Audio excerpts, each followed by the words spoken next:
Hey, what's good, people? So, it's the Ragman, back to another episode. So, this month, this month, we went and looked at some real estate in, last month, sorry. We're in March already. Wow, time just flies. So, we went and looked at some real estate in Florida. Because what I realized is that the Florida housing market drops 2 years before everybody else does. And now it looks like California is leading the way.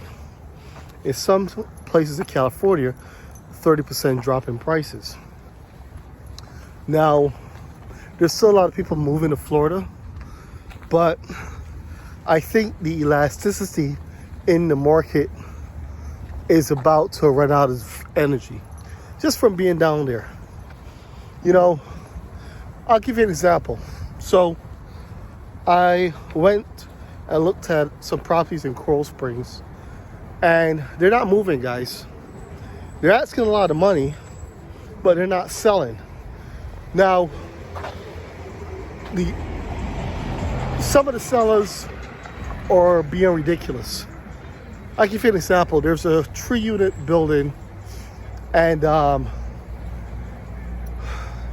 remember in 2021, that building would have sold for maybe $250,000. Now, he's asking $1.2 million. And of course, nobody's buying it at that price because people are not stupid. But they said they got an offer. They said somebody offered them $1 million. $1 million for a property that's not on the water, doesn't have a boat dock, and where you're lucky if you could get the tenants to pay you over $1,200 a month.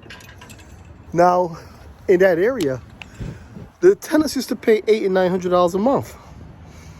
And I remember exactly when things went crazy. The reason I remember is because there was a 4-unit that we wanted to make an offer on. This was, I believe, in 2021. And we went down there, took a look at the property, and they were only asking $165,000. And I spoke to the realtor. The realtor said he takes maybe a little bid for $250,000 because that's what properties were selling for at that time in that area. There's Coral Springs now, 45 minutes from the beach.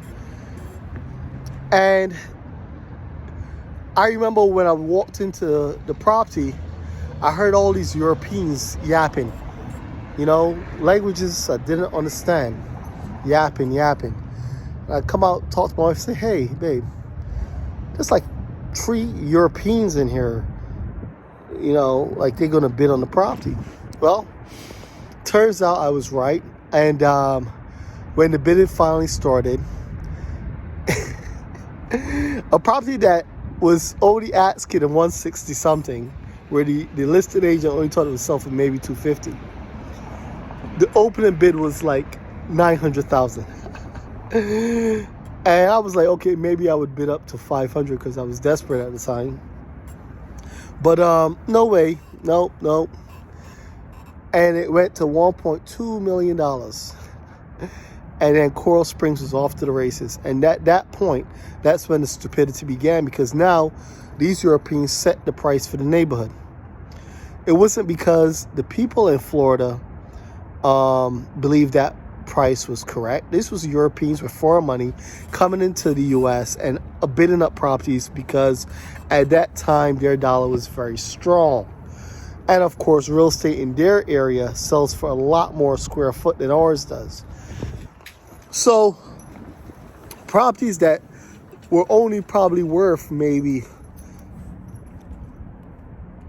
I would say less than $100 a square foot, these Europeans were bidding $400 or $500 a square foot. It was absolute nonsense. And that started, that was like at the beginning of this big bubble. Now, the bubble, if you go and look at the data, you'll see that the bubble ended last year June, when the rate started to rise, right? May, June, yeah, when the rate started to go up.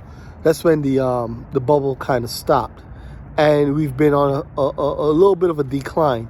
Now you may see a little bit of bump up, but that's what's called, people like to refer to it as dead cat bounce, but it's basically pent up demand in the market, or like think about a rubber band, right? When you snap a rubber band back, it vibrates, right? It goes like back and forth. So that's elasticity in the market. Got to go back to my college days, right? Elasticity in the market,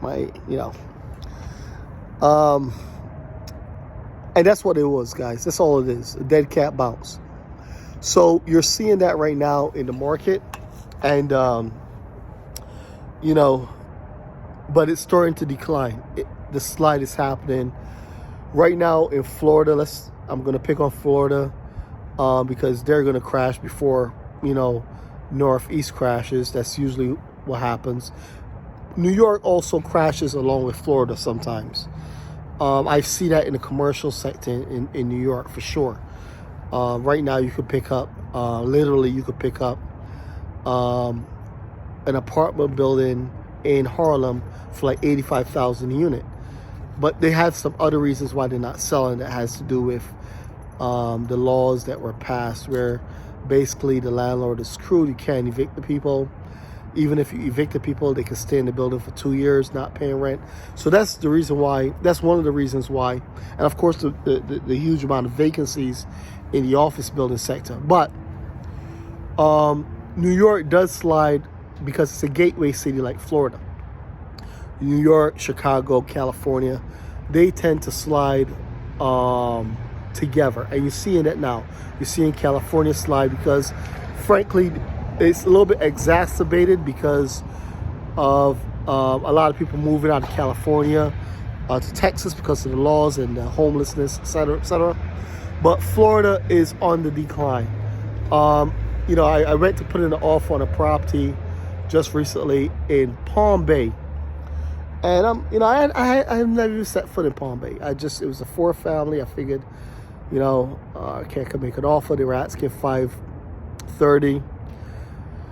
I say, all right, well, fine. The rents were only like $800-900 in the building. I spoke to the realtor. She said, oh, they're going to deliver it vacant. You could get $1,400. So on her word, I did the math. I said, okay, well, the most I can pay for this building is probably the $530. I think probably you have to put down money, to do so. But anyway, I wanted to be conservative. It needs work, so I offered $450. Then they had multiple offers. They just did the highest and best. I don't know who won. I don't care. I submitted my offer back at $450. I'm not climbing because I did the math. I'm not going to make any money. I'm going to kind of at $450, I make a few dollars if you put in a vacancy rate. But anything, you start going over 5, you're going to lose money, with 7.5% interest rates. And a lot of people are just like all excited to buy a property, just want to get a property. But the problem is they're not doing the math, because they think real estate always goes up. And I see this in Gen X and millennials. They've never been through a recession. So they don't know that, hey, yeah, that $500,000 property could drop to $50,000. They think that's impossible. It's not, guys. And the reason it's not impossible because what happens is the bank sees up and they stop lending. So the only people that could buy is cash buyers. All right? Now, and then, of course, you're now competing with hedge funds who, are going in and competing with first-time home buyers, which is insane. Why is the government allowing that? It's insane. Stupidity. Anyway. But, hey, this is my rant. I'm going to keep it short. Hopefully you guys learn something and see what's happening. Jersey's still good. Jersey's still hanging in there. Prices are still going up in Jersey. Very tight supply in Jersey. So, hard to find stuff. But once you find it, if you're flipping it, it goes pretty quickly. So anyway, thanks for spending some time with me. This is the Ragman. Over and out. Semper Fi, Devil Dogs.